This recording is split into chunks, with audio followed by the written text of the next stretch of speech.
Congratulations to all our viewers for making it this far with us. I'm Welcome very to pleased to episode have you. 11. Episode 11. Yes, what an incredible run it has been. Whole So, few weeks. yeah, give or take. A couple months. Yeah, about a couple months. Okay. Yes. So we said back in episode 8 that we might film an episode, like a mini episode, out on the ice. Well, We ice. didn't say it in episode 8. Yes, we did. Or episode 8 or episode 9, either one. But Okay, well, we've said it. Well, I'll agree to that. yeah, so we said we might have. We never said definite. But that being said, we had a good weekend. Andrew drove down from his residence down to my house. My wife and kid were down at visiting her family for the weekend, and Yeah, yeah, it we was a had good 4-ish hour drive. yep. I heard some. We both had interesting stories about other drivers. Yeah, 401's special place. Yeah, for example, for me, the 20-minute drive in back roads that I had, I got cut off by the same little sedan 3 times the span of about 200 meters. She cut me off going into the turning lane where I had to slam my brakes and barely avoid her. Then she cut me off on the on ramp because it was 2 lanes merging into one. But she was driving at like 20, 25 kilometers an hour in a 50 zone. Like the on ramp is to speed up into traffic. And she's going so slow. And then as I'm trying to pass her, because I'm not staying behind this, she cuts me off and I had to slam on my brakes again. And then I merge onto the highway with her in front of me. She's doing 80. And it's a 2-lane highway, this part of the highway. And I go to move into the left lane and I start speeding up. And then she darts over in front of me. And I had to slam on my brakes again. I was flabbergasted. It was, and this whole time I was on the phone with Andrew, and he's sitting there laughing. Yeah, he was pretty mad. It was great. The best part was he didn't use his horn that entire time. He just sat there and was like, "Oh, I got cut off, got angry. Oh, I got cut off, got angry." No, don't honk at the person. Just get mad at them. See, I'm more along the lines of let's make sure my car is safe rather than my horn is blasted. Well, I think you can do both. Last time You I can. checked, you don't use your foot to hit the horn, you use your hand, which is already right there. Yeah, when I had to swerve out of the way, I'm using both hands to turn. Yeah, so you do that, then lay on the horn and, let them know how dumb they are. Maybe I could use my rubber booby to hit the horn. Oh, okay. But I hope yeah, Kyle Connor never watches this show. Poor guy. So yeah, we're so we eventually I got out in the lake. Andrew was driving down and he met me out on the lake. I was already out ice fishing. Yeah, I met you out there about 1 o'clock or so. Yeah. It was about 1 o'clock and then yeah, my brother called while we were out on the ice and went over to my parents for dinner. But we had something else happen while we were out on the ice. And it wasn't catching fish. We did catch one that was worth keeping, but yeah, I had a fun experience. Second time ice fishing. About 4:30, so we'd been out there for long enough. I went in the tent to warm my feet up / honestly dry my socks off and use the heater, put my boots back on, went to walk out and slipped and my foot went right in the hole. And it was cold. So for about 5-10 seconds I tried to get it out and then I couldn't. I was just thinking crap. So I asked Morsey for help and he was probably about 30 feet away fishing.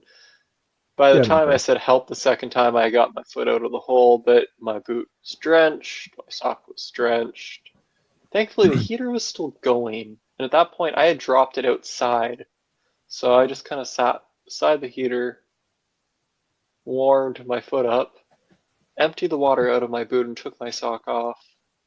Then I warmed my boot up as much as I could and had a kilometer and a half of soggy warmth, I guess. At least it wasn't frostbite or anything like No. that. So I've been out with a buddy previously. This is like 10 years ago, where he did the exact same thing, except we were in minus 26 weather, not Yeah, this guy's minus worse than 3. me. So, so yeah, my buddy, that was a few years back. But from my perspective of this, me and Andrew were fishing a tent, fishing a little deeper water, seeing if the fish were out a little deeper.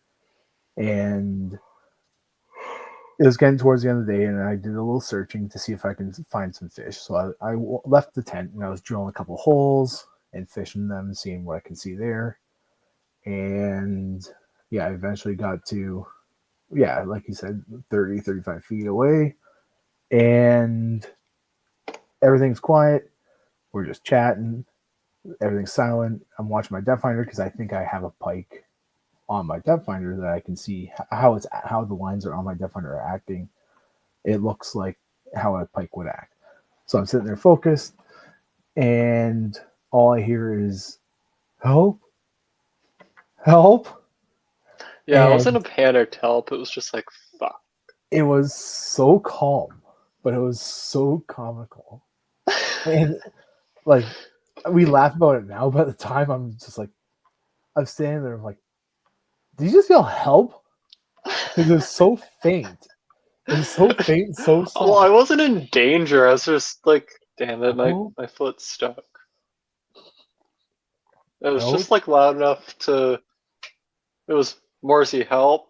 It was like a Like, sad crap. I need in, help. yeah, in my defense, like the way he said it, it sounded like help, help. Like I lost, like I'm hanging on to something because he's about to drop something down the hole. Like nothing serious, but now a foot in the hole can be a lot more dangerous than what it was. We're lucky, Yeah. Thankfully, it was but -3. yeah, Therefore, there was no terrible freezing. Celsius for our American friends, Yes, and not for all our Fahrenheit. European listeners, normal temperature like the rest of the world. Yeah, yeah, um, 3 below. So that's what 28 Fahrenheit ish for our friends in the south. roughly Fahrenheit works a Yeah, lot different. and it Um, was fairly sunny. It wasn't even like a really cold day. Not too much wind, yeah, but it yeah, it was fine. I made it back to the car. It honestly was a little bit cold by the time I got there, but I stopped once in that kilometer and a half with a little bit of gear that I was towing on a sled, just a little. mhm. Dave had the majority of it. Yeah. Like I had the tent, I had the chairs, all of our lures, and like just other tackle and stuff. I I had a few rods, Yeah, like a couple of chair, tackle rods. box, Yeah, heater. like maybe 5 or 6 pounds of stuff. Yeah, So something like that. it worked out. Yeah, It was a long yeah, walk we were back. fine. Like he said, his brother called and was like, "You guys still out there? I'm gonna come join if you are." And I was like, "Yeah, no, my foot went in a hole." But their mom overheard this, and she's a gem because she invited us for supper, so we didn't have to worry about it. Yeah, I was set on having fish fajitas that night, but yeah, We had I them had Sunday for lunch, yes, we did. and they were Uh, delicious. yeah, by the time we got back to the house at what 7 o'clock or so, and Yeah, 'cause Dave went back first, and um, you had to go get I new stopped shoes. at Walmart to buy a pair of shoes because I didn't bring a second pair. I didn't plan on falling in the lake, so I walked in there with a soggy boot and no sock on, and no one knew. It just took me like 10, 15 minutes to find a pair of 13s because Walmart doesn't look out for big-footed people. I can attest to that. My shoe size is 15 double E's, so I have to go to special stores because my wife buys me quote unquote canoe paddles. Okay. So I have Well, massive feet. you know what they Now, say: big feet, big shoes. you know what they say about people with big feet? They're great drivers. And it's come full circle. Now, one little thing about this, just to add on. So we went to my parents' house, we had dinner, it was nice. And I'm very thankful for my mom making us dinner. It was delicious as always. Home cooked It meals are was always the best. wonderful. A couple of beers, and then we're driving back to the house because we're gonna go back to my house and play some NHL, and then head out ice fishing again in the morning. And I ran into my parents' garage for a quick second, Oh, and that's where you're going with this. and God, no. now originally I was looking for a couple other baits that I wanted to try, but Dave's I an ass. That's the end of the story, but go ahead, make it quick, so and we'll get on to some real hockey yeah, news. so I went to go find a couple extra lures and a pair of jaw spreaders because we're gonna go pike fishing the next day. And then it clicked in my head. I grabbed a certain item and I'm walking back to the car, and Andrew's sitting in the passenger seat. And I reach over, I'm like, here, safety first. And I handed him over a life jacket. And the look on his face, like, what is this? Is this a life jacket? You asshole. Yeah, that was basically it. It was, well, we dropped enough swear words, so I guess it doesn't matter now for this episode, but it was like, oh, fuck off. Yeah. It was it was That was funny. basically the gist of that. And You know, then when we got back to the house, we signed on NHL. We're playing with our buddies, our other buddies that we play with, and I changed my player name to Ask Durger about his cold foot. yes, And that was that's it. it. So Stan that was labels. They still. There we yeah. go. Don't flash our audience. They will be flashed. That's what You everyone know, wants to see, right? you really light up the screen. Okay. So then we went Anyway, out ice fishing. everyone, so I hope you enjoyed our 12 minutes of nonsense and me falling in the lake and all that. But we had a great weekend. We went fishing, caught some fish, ate some fish, played some NHL in person for once, and Mm-hmm. Mm-hmm. yeah, that was about it. But The moving leg, on, we are the going leg to is talk real. about the Montreal Canadiens and how hot they've been as of late. In their last 10, they are 7-2-1. So Yes, sir. simply great. Great for Canadian hockey. That's not a pun. It's great for Canadian hockey. Like Montreal Canadiens, great for Canadian hockey. Get it? Yeah. Yes, I just wasn't going to give you the time of day on that one. At Oh, first it by was the way, unintentional, but then I just ran with it. quickly, you picked Marty Natchez for Tim's picks, right? Yeah, I did. I got Congrats, we're good. him. Woo. Um,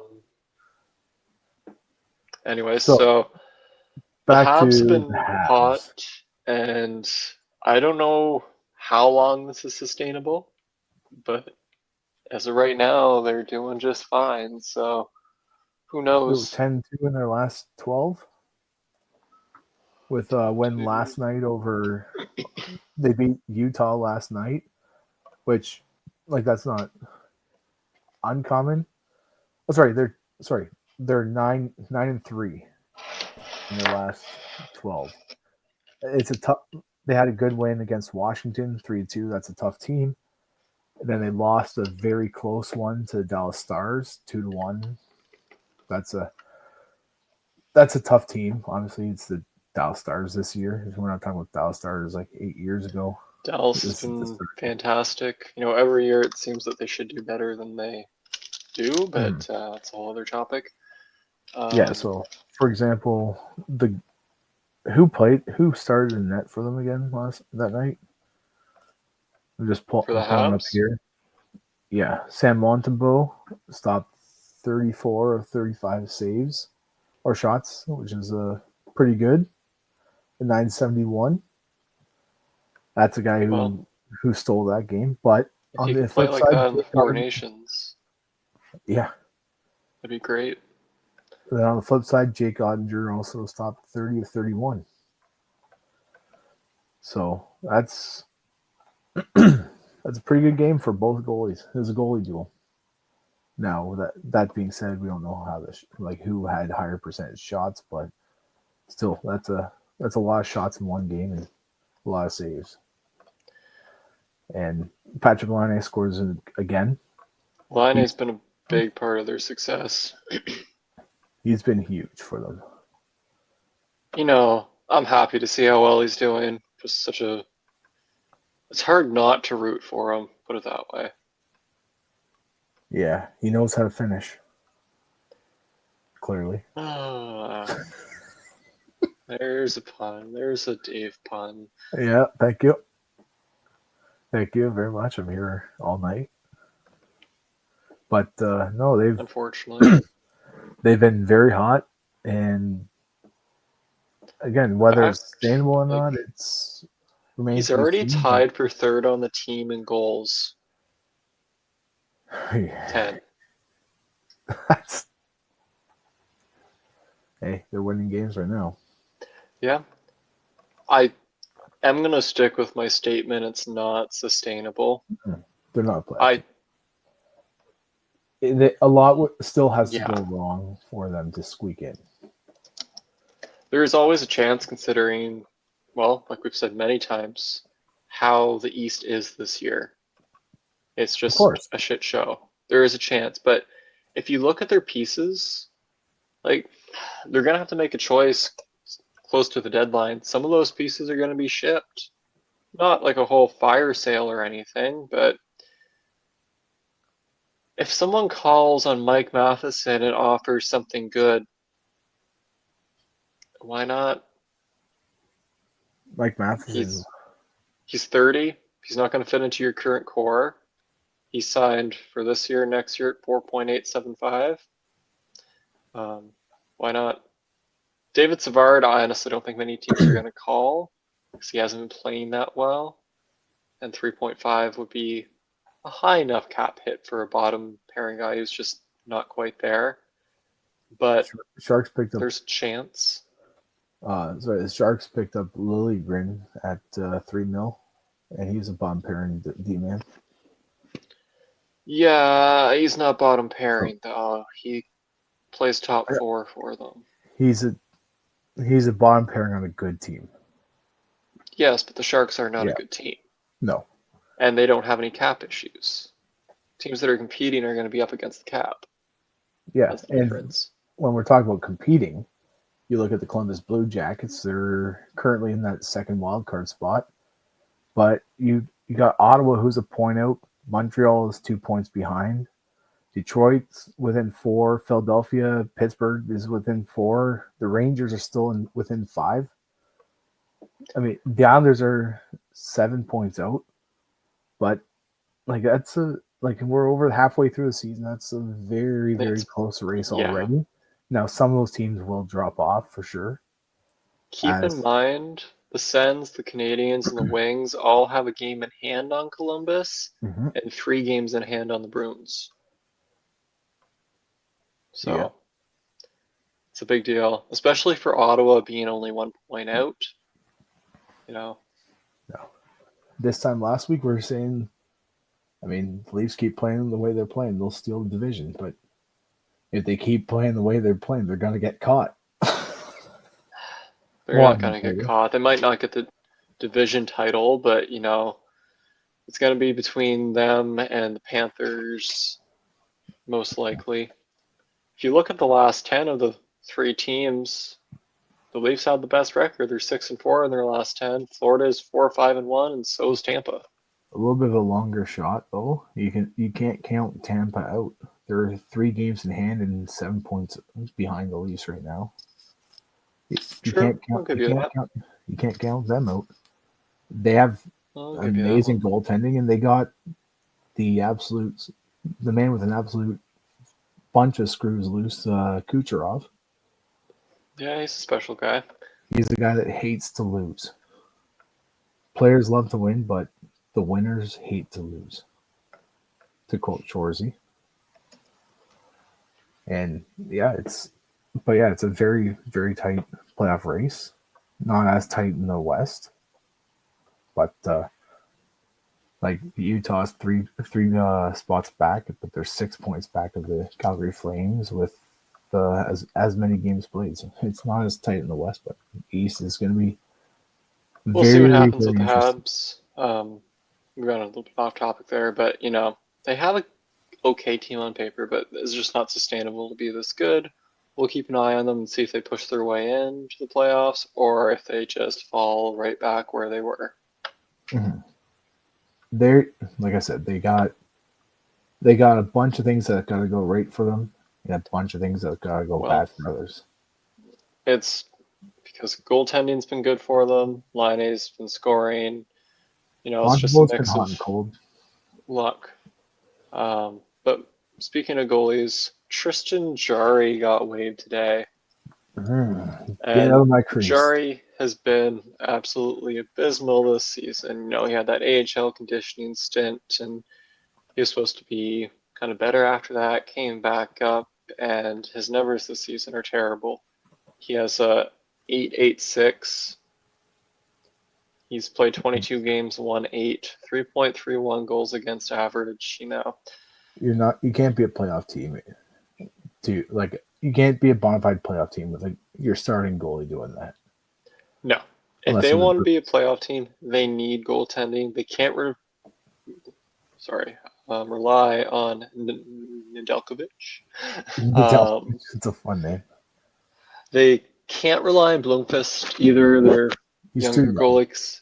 Exactly. I think their best bet depends if they want to pay for him, but John Gibson is available. I think there could be a fit. I still think they'd have to send Jarry and Jarry's terrible contract there, and they would pay to do so. That's the only issue. So it depends how much they want to give away the futures at this point. But they did promise Crosby a competitive team. Yes. I think you've mentioned that one a couple of times. But I have. I think so. But I mean, who knows if he can pass waivers? That only that'll increase his value going back for a trade because another team could take him and bury him in the thing in the minors. But if he passes waivers, he's gonna pass waivers. No one's gonna take. Yeah, no one's taking 5.375 mil until 2028 without getting paid for it. Maybe next year, because the cap's going up. Was it 10 million that's going up now? Reportedly, it will go up 9 million, which is going to help all teams. But until that is 100% confirmed, everyone's going to be cautious. Mm. I mean, it helps the Leafs, especially Jarry. He has a career 910. I don't get why he's been so bad. The past, excluding this year, 903, 909, 919, 909, 921. That's all enough games. Without the cup wins, his career trajectory has kind of gone similar to Matt Murray without the cup wins and the injuries. It was really hot right at the start. I disagree. Okay, well, we won't include his first season because he played one game, but he had a 908 his first year, then an 887 where he only played 2 games. Not as steep of a fall off though, but yeah, actually it is comparable. I didn't realize he only played 2 games that season, so it's disappointing, honestly. It's jarring. And it's Dubas's fault. I'm gonna call out Dubas here. He signed him to a 5-year contract. Yeah, what Dubas? After a 909 season or a 903? A 909 is not a terrible season. It's not. Was it? Let me check when this thing was signed. I guess it's hard to predict that drop off, but my coworker's a Pens fan, and he was calling it. He called it when it was signed. Who knows? Some goalies tail off after a big signing. Some players tail off after a big signing. Yes, exactly. Look at Scott Gomez when he got signed and he went to Montreal, $7 million players, and he scored 7 goals that season. Before he got bought out. But my guess is drop off. But Jarry's. What's going to happen? He's either going to get traded and they're going to bring in a different goalie, or he's going to stay in the AHL and they're not going to have to pay that cap hit. or at least not have to have it against the cap. He'll just be a very expensive AHL goalie. Yeah. Now, if he continues to be bad, you think where he'll probably get bought out? Because you think it's gonna cost too much. Yeah, but you think the AHL wants to pay a third string goalie for 5.35, whatever it was, million? He'd be a starter in the AHL. Would he? He's been okay down there when he's played, so probably. Fair, but still inexpensive for AHL. But it's honestly at this point, him being waived, it's not a surprise. It's been coming a long time. I feel anyway. Yes, Pittsburgh's just been given him time, and their patience ran out. Simple as that. And I don't blame them. My patience probably would have run out a little bit sooner, personally. Yeah, you're a little bit less of a patient person than others, and that's okay.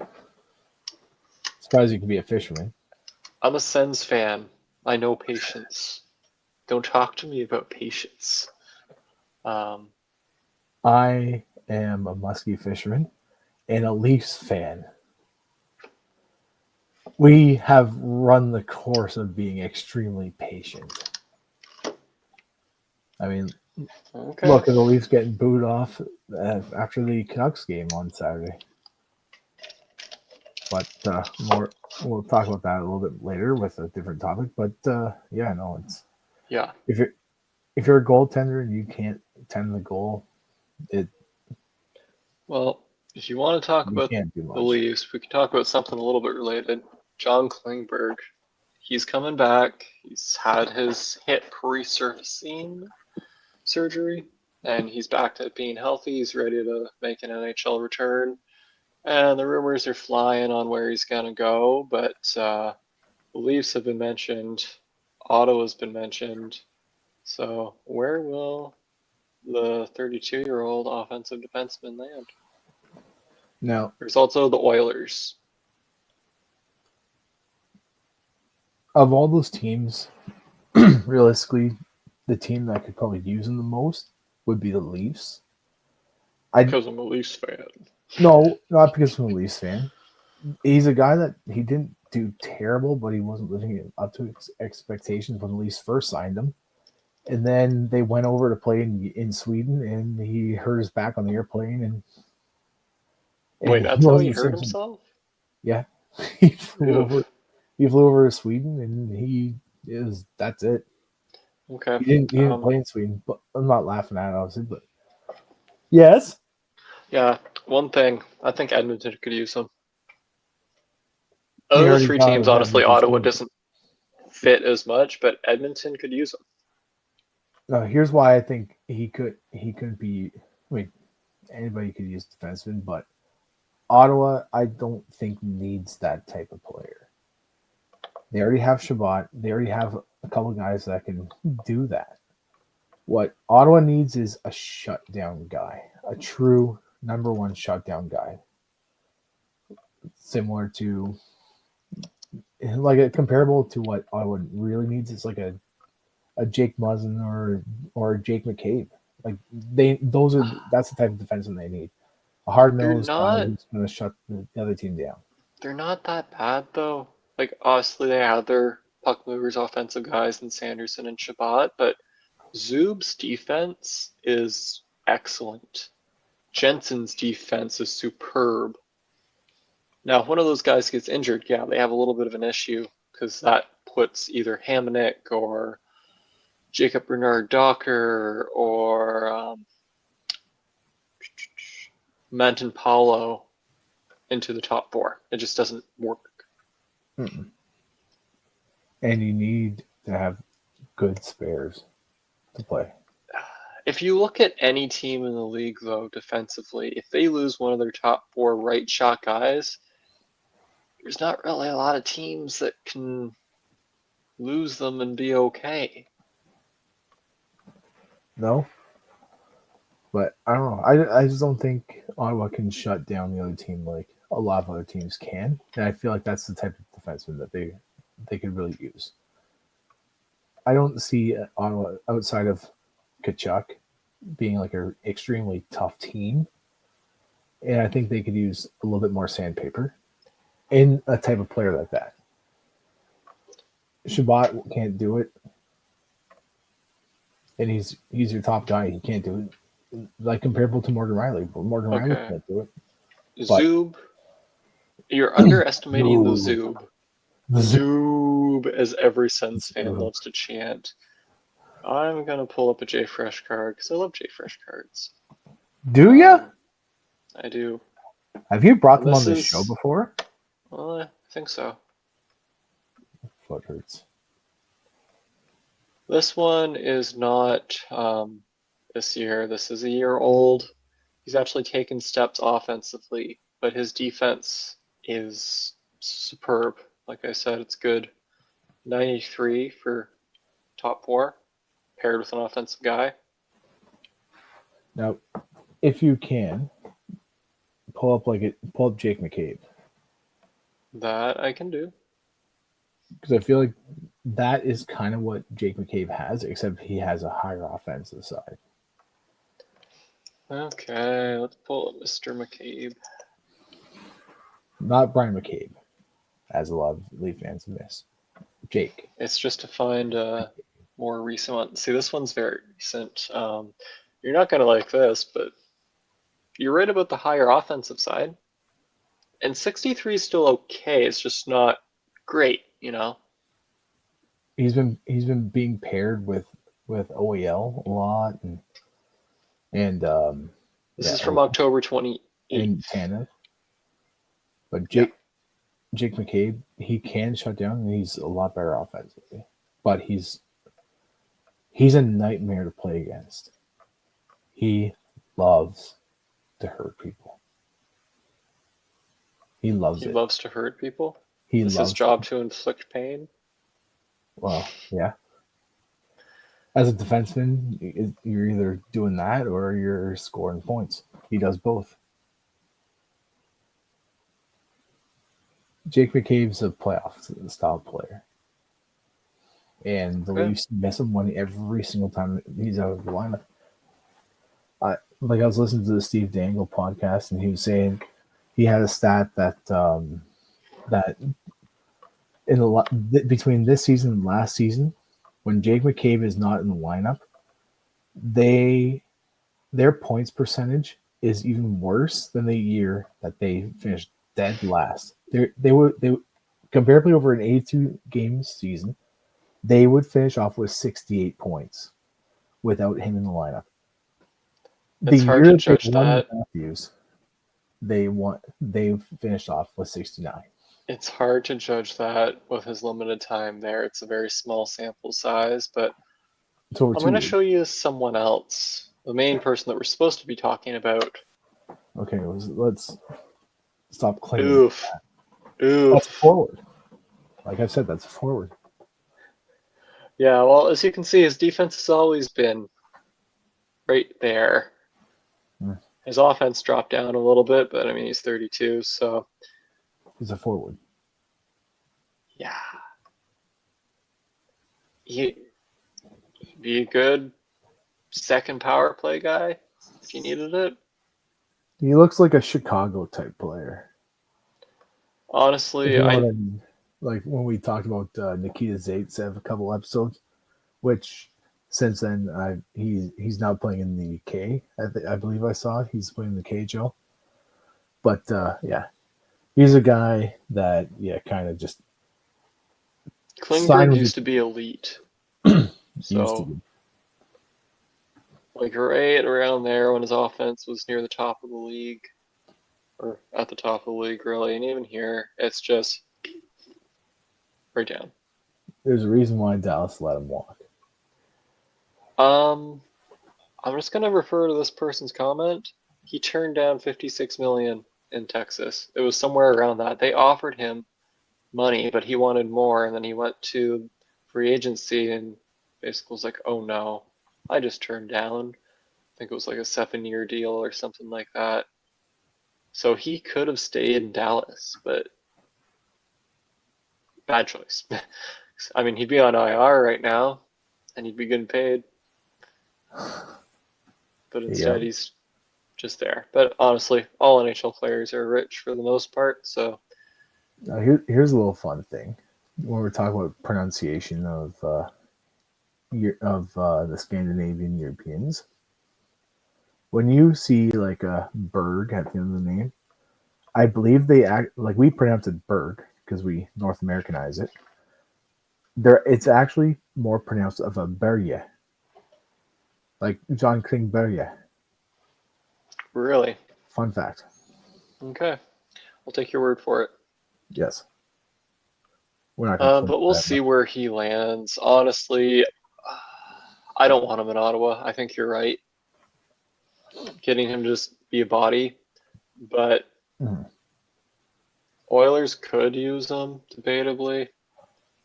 And honestly, Toronto could use him. Like, I feel like he's going to be an extra D man wherever he goes. Yeah, because he can't sign him and expect him to just pop back and be that good. And especially given that he's like he's coming back from a long-term injury like this. Yes, he's a cheap option for filler. he's Like cheap. he'll probably sign Filler. for 1 mil. He'll probably Hope that he 1 mil. plays well. Like, his defense needs to go up from 0%. That's the thing. Because you can't have that type of player in the playoffs unless they're Erik Karlsson and are going to carry your whole team. He can only go up from there. Quite literally. Yeah. But another... There's the puck over once. All right, he's done, boys. He's 2% now. Let's waive him. Trade him. Okay. But we'll see what happens with Klingberg. We'll make sure to keep you all updated with that. And we'll see where he lands, because he will be landing somewhere shortly, I'm sure. But Toews is our next topic. From one injury to the next. Different type of injury. This is long-term COVID. That's not really injury for Toews. It was some complications with COVID. Yeah, COVID comps. But he's coming back too. He's looking at a few teams. Dave's heard Toronto. I've heard Winnipeg. I haven't heard Winnipeg, but I can see it. Where do you think he would slot in to a Winnipeg? Because obviously he's not going to return it and be that first line, second line center. He's not going to be. His faceoffs could still be there, but they'll need a little bit of work, obviously, because he's missed 2 years. But he's gonna. Yeah. I think he's gonna be a cheap third, fourth line option. It's gonna take him time to get back up to speed. But there is a reason why Toews signed a $10.5 million contract a decade ago. He's putting up 60 points, but he's quite literally shutting down the entire other team's offense. He wins faceoffs. He shuts down the other team's offense. And he still has the ability to put the puck in your net. Yes, Toews is a very good player, and we'll see what he bounces back. He's a power play and penalty killer. But keep in mind, his defense did drop off that last year. I mean, so his offense was still okay. He was playing for? Sorry? Is that a sign of the team he was playing for? To some extent, you could argue that, but not completely. Because they were working towards the Connor Bedard sweepstakes there. Yeah, but it could be something with his health issues too. You could argue that. They just got rid of Patrick Kane to the Rangers. Yeah, that was a smart move. Smart move for Chicago. Sucks that they got so little because they were just stuck. But to answer your question, if he was signed by Winnipeg, his hometown, he would slot into that third line center role. They would keep Lowry up. That is my belief. Give him a more relaxed approach and let him ease back in a third line role. Because their center depth after Scheifele and Lowry, it's Rasmus Kupari and David Gustafsson, according to Daily Faceoff. Okay. I've also heard Nemestikov's name thrown in there, so I'm sure it depends on the night and who's in, who's out. But They can they rotate. need some center depth. I don't think the Jets are going to do what they did last season. Not that they spent big, but they acquired Monahan. They acquired Tyler Toffoli. I don't see them going after two big names. I think at most they add one because this team's working. You know, you don't want to mess up that mix too much. No. Winnipeg is a very, very strong team. I mean, obviously, you don't start off 15-1. You don't start off 15-1 by being bad, right? They have amazing goaltending, like quite literally the best goaltending in the league. Yeah, Hellebuck is just levels and levels above every other goalie. It is really something. They have a humming power play. They're a very, very strong team. They got Kyle Connor, who's having obviously a great season. Yeah, Our he's buddy, on pace for a lot. Friend of the show. But yes. Now with the Toew sweepstakes, I haven't heard Winnipeg, but I can see why they could use a guy like that. Here's why I think the Leafs should be on him. The Leafs don't have a third line center. They've been recently trying Max Domi at center. He's been abysmal. He's a winger. He might have been a center back in the OHL. He cannot play center in the NHL. And Berube is refusing to mix up Matthews and Marner. It's better for the team if they're not playing on the same line, because you have three lines that can have star players. But Matthews and Marner play their best hockey with each other. And especially now with Tavares being day-to-day, you need center depth. So they've been needing center depth this whole season. Pontus Holmberg is not a third-line center. Steven Lawrence is not a third-line center. They're honestly the best option. If we were to start the playoffs right now, the best current option for that third-line center is Fraser Minton. And he's currently back in the AHL. Excuse me, sorry. Still coming off a little bit of a cold the last couple weeks. But yeah, Fraser Minton's probably their best third-line center if the playoffs were to start today. So if they started today, you shove Nylander to second-line center, considering Tavares' injury. Probably put Bobby McMahon second line? Or do you put Max Domi up second line wing? Yeah, I mean, you have to try Nylander at center again. There's a reason why it didn't work with Keefe several times when he tried it. There's a reason why it hasn't worked with Berube. He doesn't do well at center. He did earlier this year, but he's had Tavares on his wing. He also had but it worked. For what the center role is, Nylander is not a center. He excels on the wing, and that's what he's done his whole career so far. And you need to have him on the wing. He needs to be with a center that can babysit him a little bit defensively. Not saying he's bad, but he's not great. And Pontus Holmberg as that third line center. Yeah. Well, there are some players available. Brock Nelson could be available. You gotta trade for him. You do. And he's gonna warrant a decent payday for the Islanders. He will, but a guy like Jonathan Toews, you pick him up $1 million. He'll probably, just like Klingberg, he'll probably sign a $1 million. That's very affordable. Like it's a good option. Like you don't give up anything except for $1 million to leave, so it's chump change. That's why I think he should. That's why the Leafs should be all in on Toews, because what he can be and what he can bring. You're gonna bet a lot on him coming back, even to be a shell of his former self. It's still gonna be a lot of work for him. He's been out. He's had health issues. I'd love to see him join a team and do great, but that's no guarantee. Is a worse option than Pontus Holmberg right now? Is a worse option than Max Domi at center right now? I have not watched Toew enough to have an opinion. Trust me, you don't want it.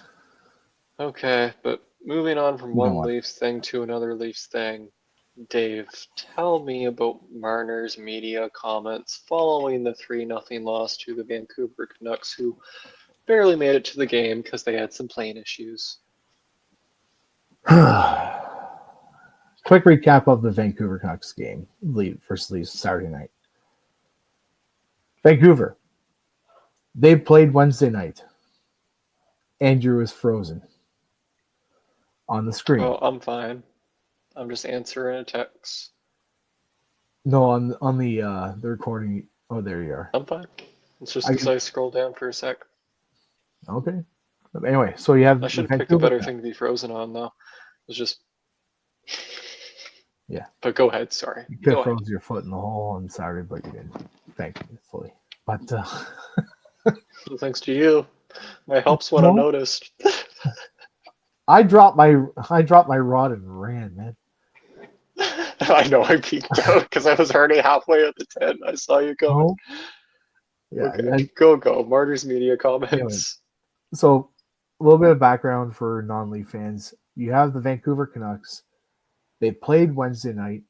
Sorry, they played Wednesday night. They played Friday night. They barely made it to the game in Toronto. They basically walked off the plane, threw their equipment on, came on the ice. They have injuries right now. They have a sickness going through. They're on the third game of a 3-4 night game, and your top two players, JT Miller and Elias Pettersson, are at each other's throats. How do you not walk into that game and say, "Let's kill these guys.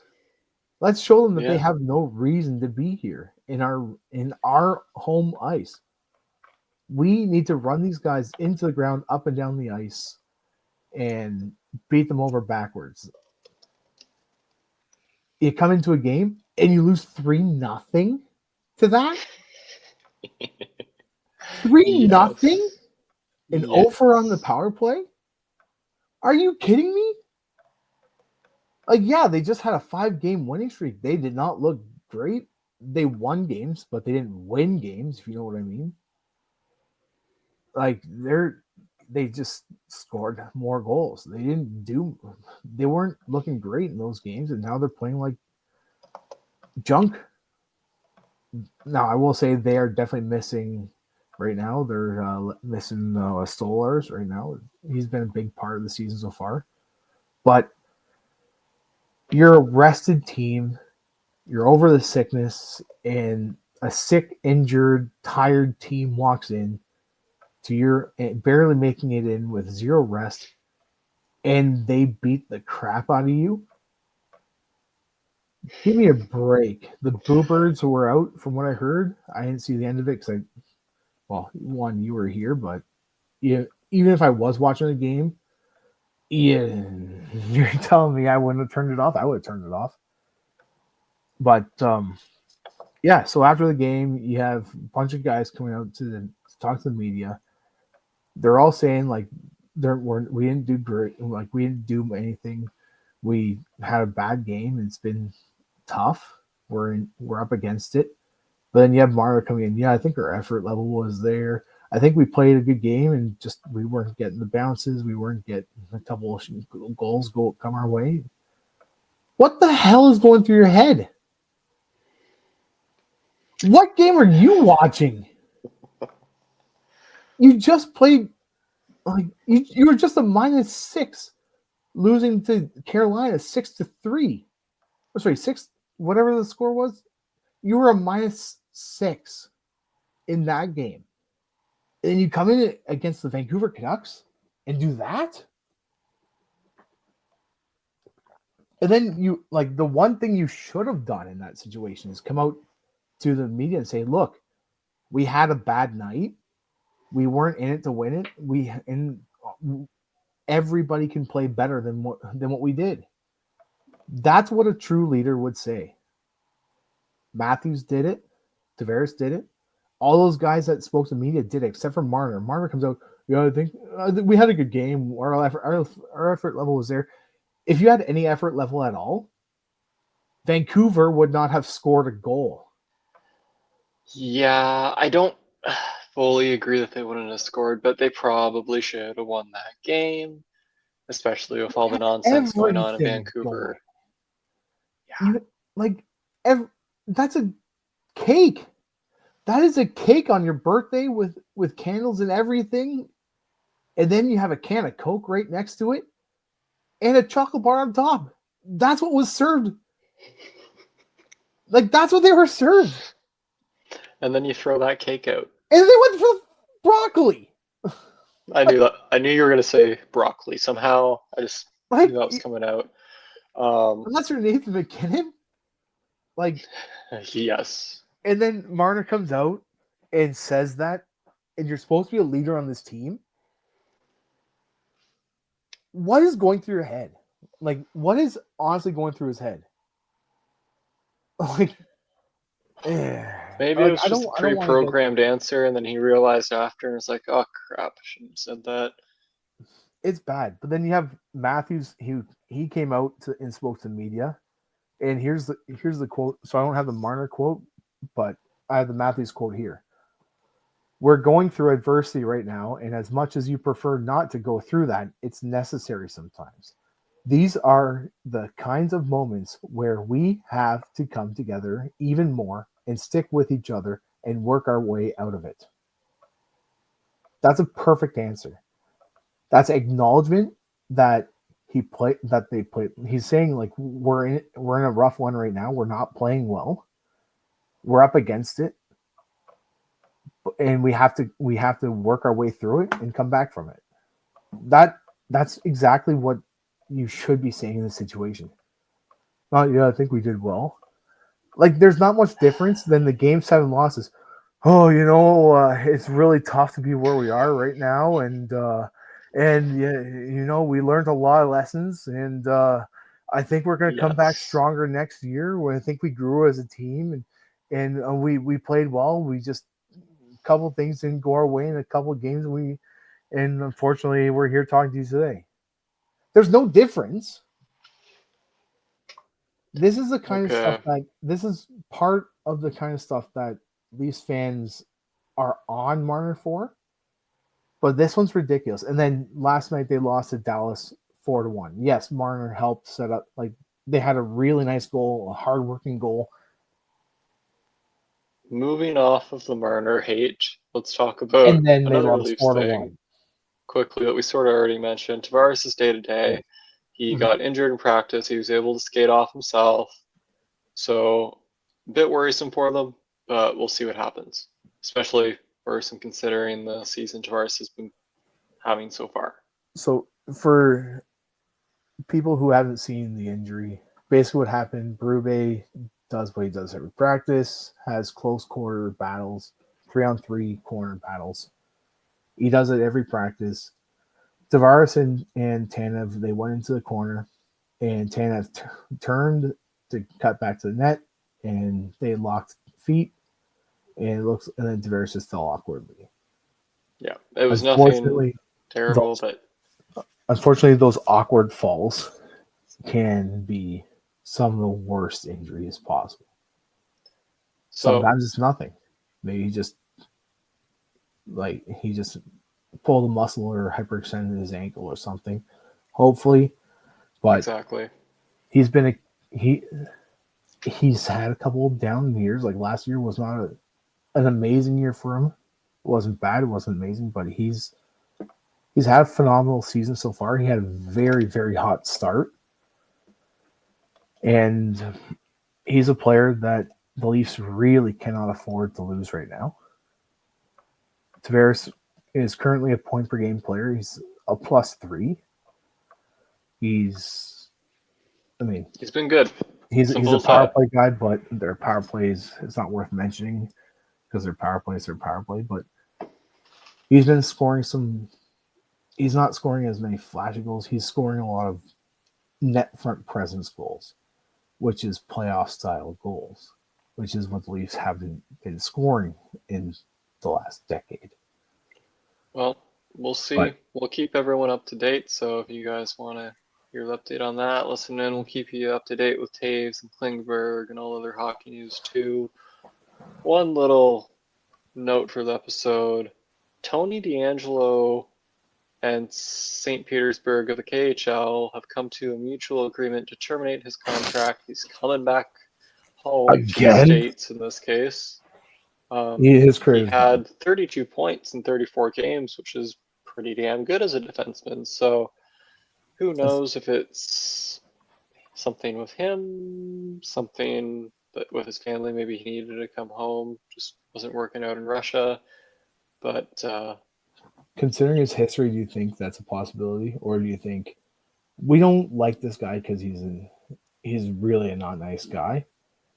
I And have three ideas that we don't like him. He's really not a nice guy. He's locker room cancer. That's been reported before, but it's also been reported that he's not that bad. Option two, he really did just miss home and wanted to come back to America. Maybe Russia was getting scary considering what's going on. Option three, an NHL team has shown interest. who? After he's had stints with several teams, you think a team is actually interested? I haven't heard rumors of anything like that, but do you really think a team wants to? You know what? Maybe he's changed for the fifth time. I think there was maybe a team desperate enough. Team's desperate enough. So you know it's not the Carolina Hurricanes. You know it's not the Rangers. You know it's not. Wasn't he drafted by Calgary? I don't know, but I can tell you a certain Or sorry, Blackhawks. Bruins I think. fan has suggested that their depleted decor could use him. And he's I heard through his Bruins insiders in Brazil. so him, We'll see. but I mean, yeah, the Bruins could use they could use some help in the back end, but he's not the strongest defenseman. Like on the defensive side, yeah, he can put up points, but do you really want to risk bringing in a locker room cancer like that? It I wouldn't depends on want to leave. how bad that is, because I honestly don't know. I don't know if he's that bad. He got in a fight with when he was with the Rangers. Didn't he get in a fight with Shesterkin, I believe? I Or he like really screamed don't his know. face. I'm pretty sure there Um, was a goalie that when he was playing with the Rangers that he screamed in the guy's face for letting in a goal. I really don't know, but I'll just say you're right. His defense is terrible. His offense is good. If you need an offensive defenseman paired with a defensive one, could work. So he's a Klingberg who's clearly a forward, He's and Klingberg who hasn't missed time. He still played hockey, that's all. But I just wanted to mention that quick. We'll see if anything comes of it, or maybe he's just done and he's going home. Now, there's what nothing I've wrong with been, him to go home. But I can, yeah, see, I would be very surprised if a team was willing to pick him up. what I've been waiting all episode to talk about, What is this? the Sens rookie goalie Levi Meriläinen stepping up in Ullmark's absence. He's played 7 games. Through those 7 games, he has a 9.25 this year, including 2 shutouts. One against one against the Islanders and one against Pittsburgh. Against Dallas, he had a 9.23 in his most recent game, and that was kind of a revenge game for him because 2 games before that they played Dallas too, and he had an 8.40. So it's just like, yeah, screw you guys, I'm playing good this game. Screw you And guys, I'm going home. Before that, he had a 9.68 against Minnesota, 31 shots against, only one goal let up. He's played absolutely great for the Sens, and he's only 22. He's trying to prove his mark. There's no better way to do that as a goalie than to stop pucks, right? So Exactly, especially when the star Vezina winning starter's out. You know, if you want to secure that backup spot, he could make a good argument right now to kind of kick Forsberg out. I love Forsberg. He's a great player, great locker room guy, but you've been a big fan of him. he's been bad this season. He does have two shutouts, but outside of that, he's been just not that good. He stops pucks against the Leafs. That was Ullmark that shut out the Leafs. I'm talking about the previous years. Well, yes, but that's just how it works. Yeah, Leafy, but no, it's really good to see a goalie come in and do that. It's not often you see 22-year-olds come in like that. Like Fleury came in and did that, and look at his career. I'm not saying that he's going to be anything like Marc-Andre Fleury, Okay. but you know where I'm going with this. I just need to bring up some NHL Edge graphics here. I feel bad for laughing, but I'm going to show you Levi Merilainen. So limited sample size, obviously. Merilainen. So basically, with this graphic, the further out you are, the better. Hellebuck is literally out all the way around, almost to the top. That's because it's Hellebuck. So for the most part, he's doing pretty good. His high danger save percentage needs to be better. Mid-range could be better too. But overall, he's done okay. So when I see high danger save percentage, that to me is playoff goals, playoff style goals. Pucks in deep, pucks in front of the net, one-timers, that kind of thing. Yes, it's however they determine it. I'm just going to show Forsberg's for this year. Remember, like I said, the further expanded that shape is, whatever shape it ends up being, the better. This is Forsberg's. That's a line. It is a line. At least he has mid-range save percentage.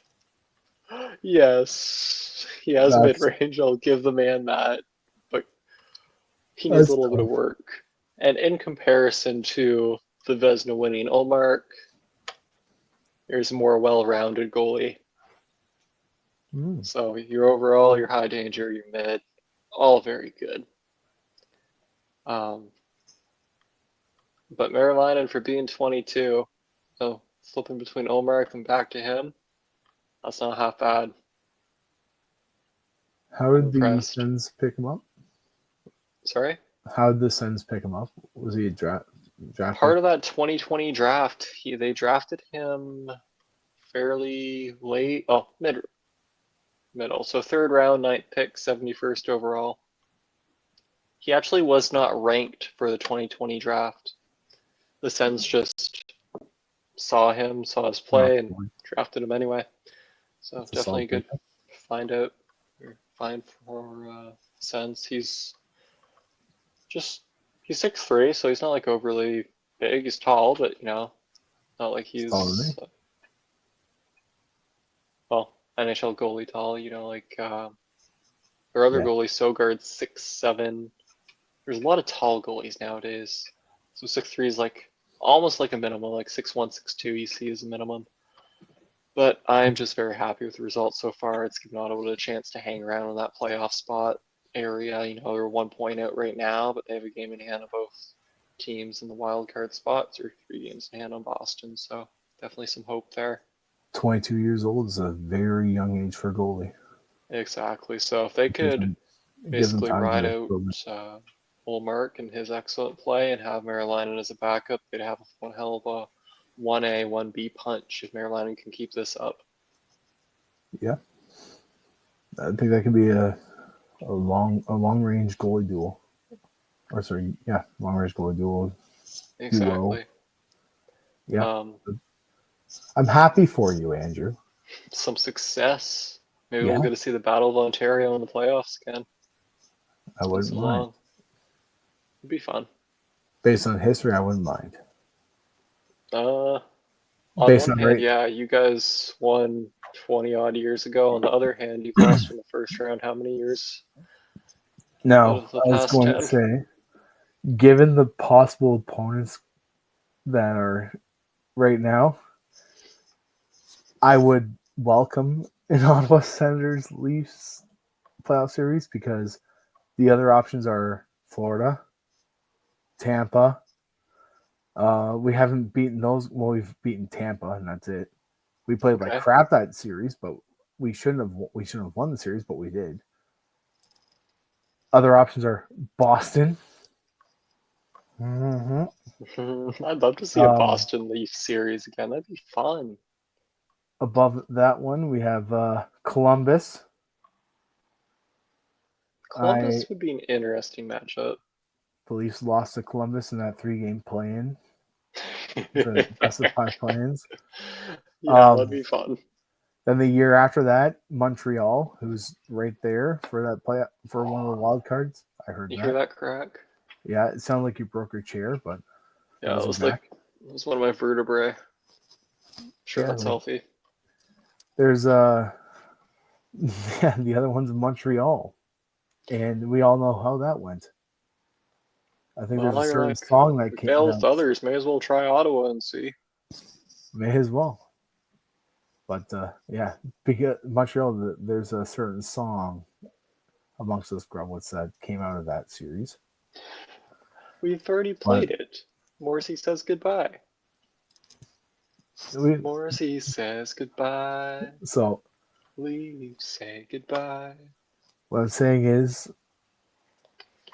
I would welcome the Ottawa Senators because at least it's an unknown. So Guy and I can write a song about when the Leafs lose to Ottawa, and you say, I'm never watching the Leafs till they make it to the Stanley Cup final.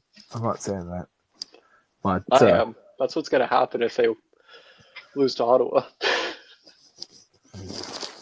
yes, I know that the Ottawa Senators have won more playoff rounds in the last decade than the Leafs have. It was all in one season. I'm well aware of that. Yes, Okay. but Well, no, it's we'll yeah. see what happens with that playoff race and who gets in, who doesn't, which teams can keep it up. Right now, according to Bet365, Ottawa has the best odds to get into the playoffs. They're actually a minus 170, minus 170. meaning most likely. Excuse me. Sorry. Most likely. Yeah, I know Boston doesn't have a fantastic points percentage, but it's the Bruins. They always find a way. Yeah, it's their culture and their organization. They just push, they find a way. Boston has there's only 2 teams in the league right now that have currently in a playoff spot that have a minus goal differential. Boston. Boston is the worst by far. Mm-hmm. The other one is Calgary. Yeah. Calgary's a minus 11. Boston's what, Boston's minus minus 30? 22. Okay, it's not great, but the Caps showed it can be No. done. Winnipeg for the record is plus 53. So for contrast, that's plus 53 to Yes. minus 22. Yeah. The best the best goal differential of non-playoff teams is actually the Ottawa Senators, and they're the only one above zero at plus 4. Yep. I'll take that plus. There you go. Well, There you everyone, go. I hope you have enjoyed episode 11 of Grublets on Ice. But we're not finished yet. We have Oh, 2 very quick topics. Overwatch. oh Christ. Ovi scored some goals. He's closer. Ta-da.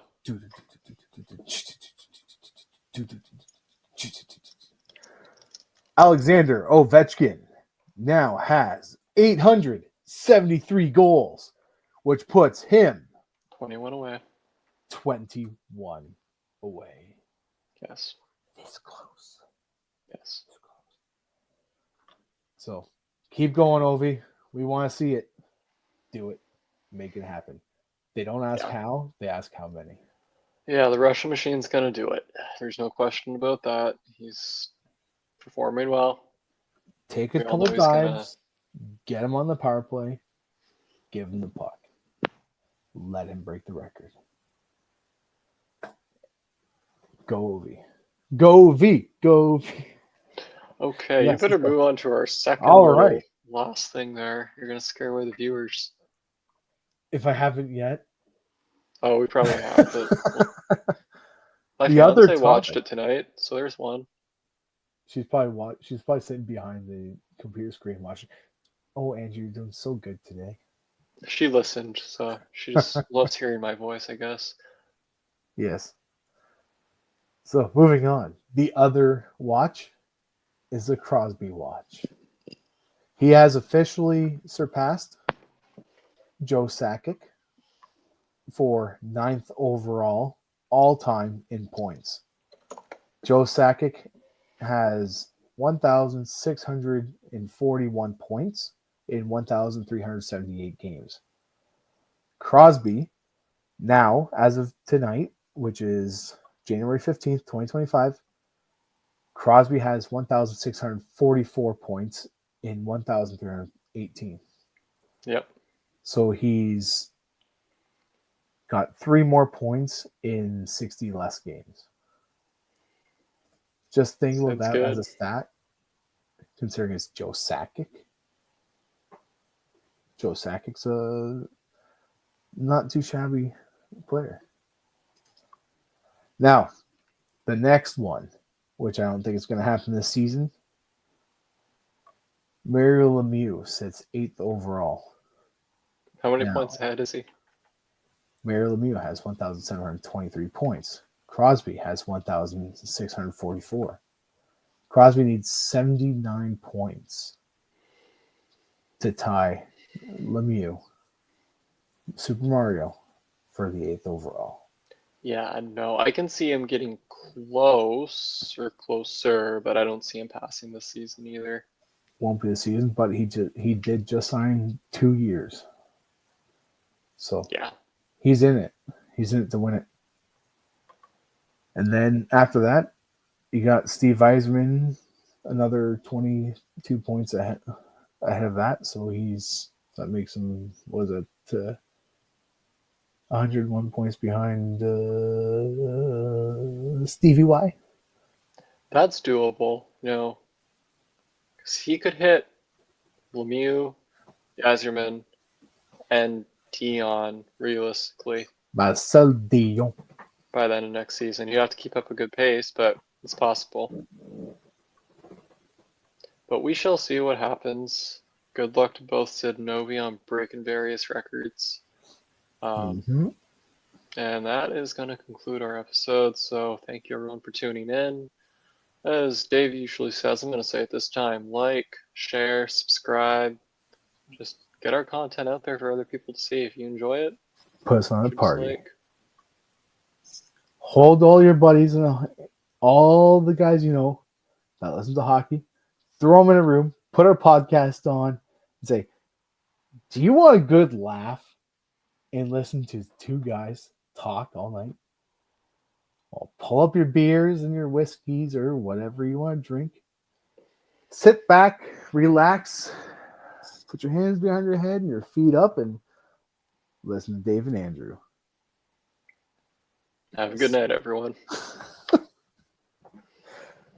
Have a great night, and for our French viewers, bonne nuit.